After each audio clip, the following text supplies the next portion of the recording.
Okay guys, so ilalagay ko ng ating cabbage, of course. Kunti-kunti lang siya, no? So, ano ba yan, Rico? Why?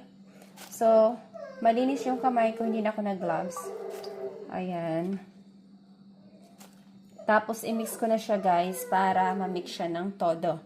So, ayan. So, sandali. Done na. Tapos na tayong gumawa. So, hi! Super yummy ta. Ayan. So, mix lang natin.